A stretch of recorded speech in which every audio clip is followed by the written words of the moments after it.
From the Signature Bank Studios, this hour of the Shaun Thompson Show is sponsored exclusively by DonleyAuctions.com. They need your guns. Sell for top dollar. DonleyAuctions.com. Portions of the following show may be pre-recorded. From the streets of Melrose Park to the trading floor of the Merc, he's fought for every dollar he's ever earned. And now, with personal liberty and our system of capitalism under assault in America, he's here to seize back our rights from the government. With a cigar in one hand and a copy of the Declaration of Independence in the other, he's Shaun Thompson. And this is the Shaun Thompson Show. Some folks are born made to wave the flag. APEC doesn't register with FARA. APEC doesn't register with FARA. Isn't that a shame? Does anybody know that APEC is started by Americans, you stupid son of a dog? And FARA is for foreign entities, you moron?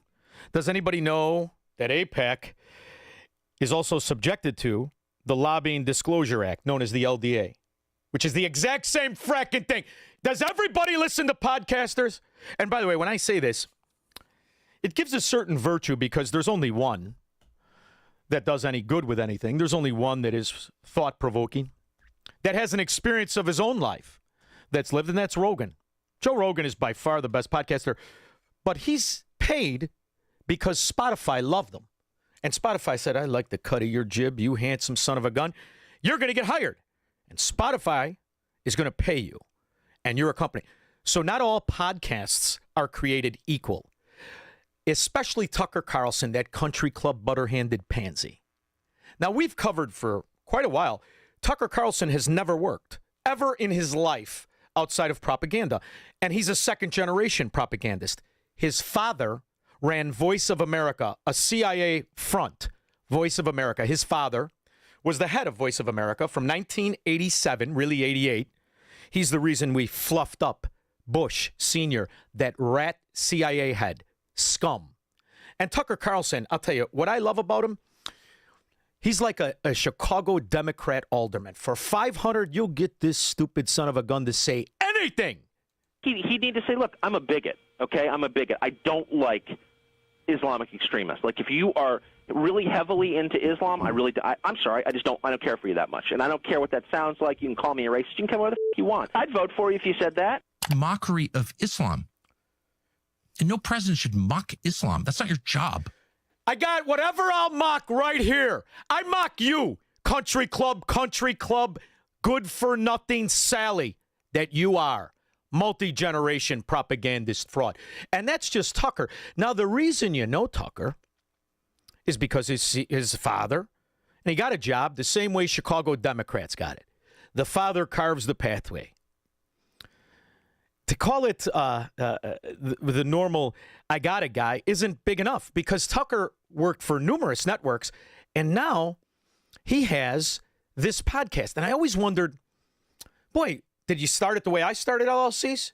Did you go down, you talk to, maybe you look at, you start the LLC, you get an attorney, set up the account. Is that how you started it, Tucker? Yeah, I didn't think so. Tucker Carlson's network, the seed money came from a guy named Omid Malik, who's a Pakistani Iranian. He's Pakistani Iranian descent, put up $15 million to start that network. We know Omid Malik, very interesting guy, huge Democrat, right up until Trump won. Then he kind of was like a Trumper, except in 2020 when he was a backer for. But it's very important to understand, this isn't just a rumor. Here is Omid Malik Gatsan-Gul. Here he is, right here. And, I'm happy to say that one of the first investments our new fund made was putting Tucker Carlson in business with his new network. So that's who he takes the fracking orders from, isn't it, Tucker? But here's $50. I want you to change something else. And you start to look at exactly who these scoundrels are. And all of the modern day wave, the wave of what is called anti-Semitism, but is really pro-Islamonazi. Maybe anti-Jew, but really anti-American. Pro-Islamonazi. Our country is under a hostile occupation. Israeli occupation of the United States government. Israel controls our government. Israel controls our government. Control and influence and manipulate our system. Now, I believe this is this punk who pretends he's from Berwyn. I think I know his whole family. I think they're originally from Melrose Park. If memory serves me correct, the Chicos. I know his uncle very well, dead. I know them all. And I was thinking to myself, what the hell does this kid know? He's got his Sunday communion costume on, little tie, in his basement with a green screen behind him. Who pays this scumbag? And controlled and manipulated by the nation state of Israel. They are vampires. They suck our blood. They suck the life out of this country. We cannot be slaves to Israel. I'm not a slave to Israel. Iran does not have a nuclear weapon. Iran did not have a nuclear arsenal. And all of a sudden, all these young guys, all these young people, oh, he sounds good. After all, he's got a communion suit on, right? Forget about what he really is. Aside from a moron, he's a cultist. That's all he is. Raise your right hand. All right, everybody raise your right hand. Repeat after me. I will kill, rape, and die for Nicholas J. Fuentes. Whose mother's from Melrose. Whose entire family is from where? Who never worked. Let's hear this again from this little punk bitch. Let's hear it again. Raise your right hand. All right, everybody raise your right hand. Repeat after me. I will kill, rape, and die for Nicholas J. Fuentes. Raise your right hand. All right, everybody raise your right hand. Repeat after me. I will kill, rape, and die for Nicholas J. Fuentes. Now, I actually feel kind of bad for this punk because I knew his Uncle Joey. Oh, I did, Squirrel. We used to ride the bike together, grade school. Used to call my mother Ma, and I called his mother Ma. I know his mother, too. Know them all. But I never understood it. I mean, after all, it's obvious who's paying this kid. You do know that, right? You don't think he goes out and sells commercials and has advertisers. Do you? Is that what you think? Do you think that these podcasts, even Megyn Kelly, what's Megyn Kelly's big accomplishment? She used to carry Amy Jacobson's makeup bag. Ooh, look at you. That's her big accomplishment. So you don't understand the difference. And people would come up to me, why don't you do a podcast? Why would I downgrade myself? How many guys are playing for the majors and they say, you know what, I'm going to go back and play b-ball. Is that how that works? Because that's what this is. And this is even worse because all it takes is just one or two corrupt scumbags. And the next thing you know, you have all kinds of guys saying all kinds of nonsense. And when people win in a race like this, there's evidence of it. And that evidence takes very familiar forms. Enthusiasm, joy, and just sheer numbers. Like people show up. They can't believe it. We beat the evil Thomas Massey with his jihadi backers.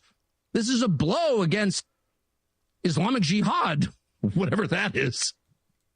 Whatever that is. Hey, stupid. Weren't you in the news? I watched you on the news.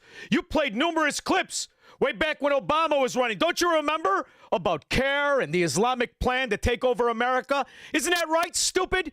Country club butter-handed pansy? America, okay, if we don't want them to implement secularism, so what do we want them to implement? They say that America now, okay, there is not enough Muslims for them and to implement Islam. This is last week. I mean, Tucker, I could have played him from 20 years ago when Tucker made his money on Fox. But what he said then is like what he says now. He didn't say anything he ever believed. You don't know what he believes. He's a $2 whore. He'll say anything, like his mother. But now it is our challenge as du'at, as intellectuals, as academic, to present solutions based on Islamic values, but in the second level degree, not to tell them replace secularism with Islam. It won't work. Yeah, presenting Islam as a civilizational alternative, this needs from us a different way of addressing this generation, addressing, in fact, the whole world, trying to get into key positions where you are influencing the decisions, yani decision making. If we are, whatever we do, and we are not influential, we cannot influence the how politics is running. We are not influence the decision-making processes. We know that if we were to do... So here's the funny thing. They tell you what the plan is. This is the beauty of the modern-day Islamonazi and how they fight the war. Islam will enter every house. Something we all believe in, and we do not have any doubts. Yeah, but I like my women mature. You don't mind if I focus on some of the details, do you? Because that religion you got, I find so much of it repulsive. Is that okay if I say that, right, Squirrel? Because I don't remember the Jew knocking on my door saying, you have to be a Jew now. Come on! You're going to be a Jew. Yeah, denounce Christ. I don't remember any of that. I don't remember the Amish coming over with that costume saying, put on this hat, and I'll sell you my great heater that nobody can figure out how it works. I don't even remember the Scientologists. Hold the rods of truth if you want to be an action star. It helps, but I don't remember that being a qualification. This is the only religion that tells you there can be no other religion. And now, the nice way they do it with Tucker is they just buy him. They just bribe him. I know that for a fact. It's public knowledge. There was a nonprofit here in the United States that receives its funding from Qatar that pays $180,000 a month, and they paid Tucker to interview the Emir, I believe it was, of Qatar, so on and so forth. So it's unquestionable. We know that there are trips. Tucker's been to Qatar recently. He said it openly. He said it, and we can go through some of those clips if you want. He said it openly at Turning Point. Is Qatar extreme in their Islam? So they play both sides very, very well. But here's what we know for certain. They openly, since October 7th, have given hundreds of millions of dollars to Hamas. $350 million for sure, like right after it. You know how many Qatarians there are, Squirrel? It's fascinating. A little tiny country. A little tiny. You know how many of them there are? 350,000 Qatarians. Why would they give $1 billion between American bribery of politicians, tripling what AIPAC gives? Tripling. You remember the Jews, Nick Fuentes and this Caspin and every other podcaster moron. Supreme leader of Iran promulgated a fatwa. I got your fatwa right here. We had to join Israel's war of choice. A war of choice. That's what this is. The real threat to America is from Israel. Our alliance with Israel as an existential threat to the United States. They will nuke the entire world. Israel is the biggest threat to world peace. And just think, it only cost Qatar 3 times what AIPAC gives to politicians and media. 3 times is what the Qatarians spend on bribing politicians and know-nothing, do-nothing podcasters. Let's talk AIPAC. I'm sure that you've seen the graphics and the headlines about how Israel controls our country, right? Absolutely. And at first glance, it's easy to believe because there's so much information out there, but I wanted to know the facts, so I went down a rabbit hole and I looked it all up. So let's start with the Foreign Agents Registration Act. That's called FARA. Basically, if you work for a foreign country trying to influence American policy, you got to register under this law, right? So who signed up? Qatar, they have 31 registered agents. Israel has 15, more than double. I also found out that from 21 to 25, Qatari agents had 627 in-person meetings with members of Congress. That's 300 more meetings than any other country on the earth, including Israel. Now, about AIPAC, they're made up of Americans lobbying their own government. Just like Indian Americans have USIPAC, Armenian Americans have ANCA, the Greek Americans have HALC, H-A-L-C, Ukrainian Americans have UCCA, Muslim Americans have CARE, MPAC, USCMO, and dozens more. And none of these groups are really the problem. The real problem is foreign government money. I mean, Qatar spent roughly $250 million on U.S. lobbying. Saudi Arabia around $310 million. UAE is in the 4th most active country. It's 3 Gulf states. China, $500 million. Japan, $400 million. And as a comparison, AIPAC and the entire broader pro-Israel network gave around $100 million in the 24 cycle.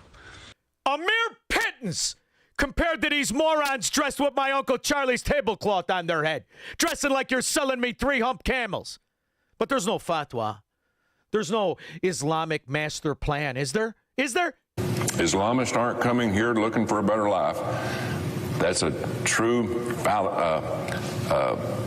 fallacy. They're coming here to impose their radical beliefs on us and to mooch off the American taxpayers. Game, set, match. That's it. That's right, Tommy Tuberville. And then there's the other downside. Child marriage is mubah. It's not haram. It's not wajib. It's mubah. There is no minimum age prescribed for an allowable Islamic marriage. So a boy or girl could get married very early. Child marriage. What age group are you talking about? You go through puberty, and puberty can start as young as 6 or 7 years old. Get the hell out of here, you sick bastards! Repulsive. 312-642-5600. This is the Shaun Thompson Show on AM 560. The Answer.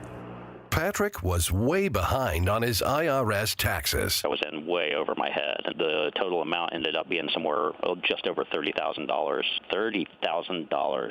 Then the IRS came to collect. Started getting letter after letter. A lien had been filed against me. They were going to basically hang